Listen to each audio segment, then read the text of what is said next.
want to take a second and just speak on the heroism of um, our medical people in this country who have definitely stepped up and risked their lives, and some have died to really give us comfort. The ones of us that do pass, that aren't meant to survive this.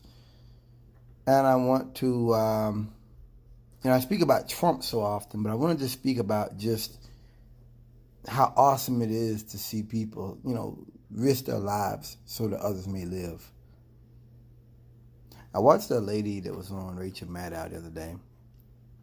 I think it was yesterday, 25th, I think, March 25th, and she was talking about how I think New York City colleges, they're going to allow students to, if they'll assist in the helping in the disaster aid, that they can graduate early.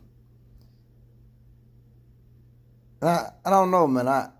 We see so much shit with Trump and the lies of the Republicans and the just the goose stepping behind Trump and the deception that it's hard to look at anything in American politics or America period and smile. But the woman that she had on, the one that Rachel Maddow had on her that was willing to go in, and she had 69 people out of 100 people in her class. It's almost 3/4 were willing to stand up. I've been thinking for a long time myself about volunteering. I don't know what I could do. I don't know what I could do, but I've thought about it myself about volunteering. And when I had applied with CMPD, I was waiting for the application come back, and they said they had some better people they wanted to hire. That's fine. God bless them. People won out over me. That's fine. God bless them.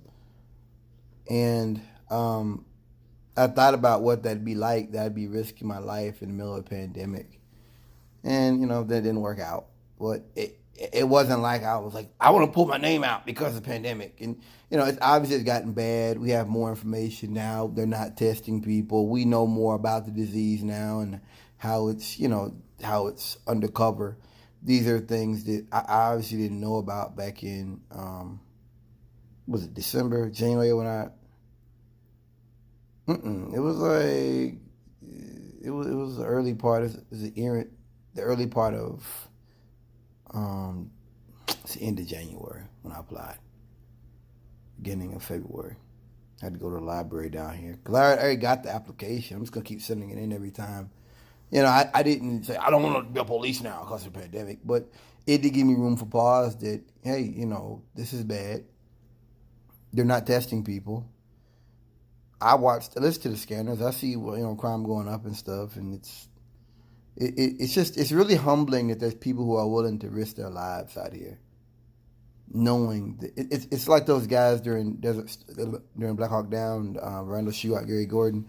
They're willing to go to a crashed helicopter, knowing that there was no one else there there's no reinforcements coming, and they didn't know how long they have to hold out the crowd and end up dying. That takes guts to go in there and fight for some guy you don't even know.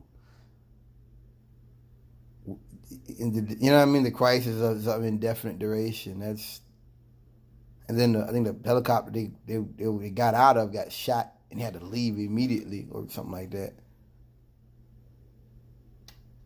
That's I'd like to say I would act the same way, that type of valor and heroism, but I don't know.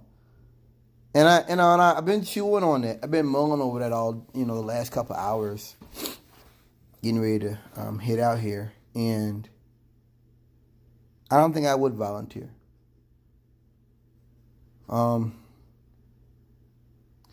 There's just nothing worth dying for in North Carolina. There's nothing worth dying for in the South. And it took me traveling around the country to realize it. It's a bunch of people who, want to tell you who you can marry and what to believe, and you see all the racism and all the hate, and I see it when I go out. I go up towards Virginia or I go towards South Carolina. I see the hate, the bumper stickers, and I'm just like, would I fight for these people? No. These are the people that supported Trump's policies that led, firing the pandemic response team and things like that. I'm not fighting for these people. Fighting for the people that laughed at me just a few weeks ago when I was wearing a respirator. I'm not fighting for those people in the beginning of March. I'm not fighting for those people. It's what are you fighting for? I mean, to me, there's nothing really up there. New York's got some interesting things, but there's just really nothing in the South worth fighting for. When they talk about, how they hope people in California die and take the state back, and it gets me that now the biggest hotspot after New York is going to be Louisiana. It don't get much more conservative than Louisiana, bro. Tell you a little secret. Alabama ain't that bad. It don't get too much more conservative than Louisiana. Okay? They got a governor that's a Democrat, but he's not the Democrats you think. He's not fighting for, we're not fighting against Trump. He ain't that kind of Democrat. Excuse me. I would just tell you, when it comes to the South, there's nothing worth fighting for. And to me, whether you're a police officer or any kind of healthcare worker during a major pandemic, you've got to be willing to die. You do. You've got to be willing to die.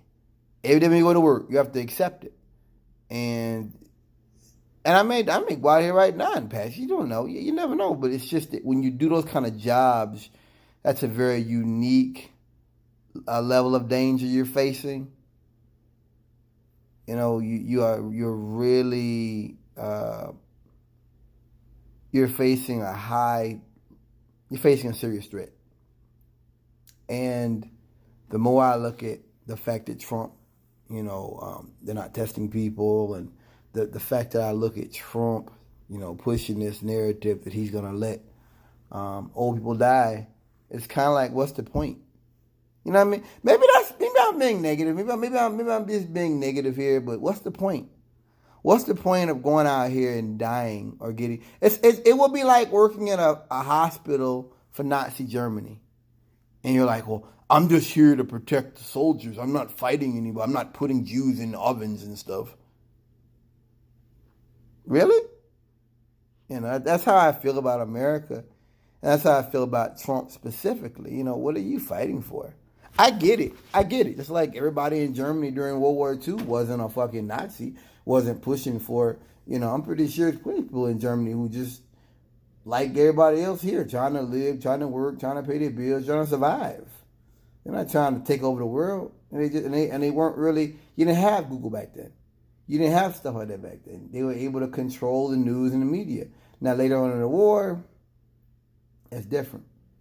But in the beginning, I'm sure you had a lot of people who just felt like, hey, make America great again, make Germany great again. You had that kind of stuff. I really feel like that. What's the point of dying for North Carolina? What's the point of dying for anyone in the Southeast? And I got to tell you, that's one of those things I said a while back that rings true today for me. There is nothing in the South worth dying for. There's a lot of black folks in the South. I say that with full knowledge. A lot of black people. There's more black people in the southeast portion of the States. Yeah, because black folks ain't going nowhere. That's because of slavery. You have a lot of black folks don't want to go out. Like, for me, driving trucks, I always like traveling and seeing the country. And I would come home and black folks are like, no. They don't want to travel. They don't want to see the world. They just want to be in their own little spot, and just stay here. They don't want to go anywhere. Peace out.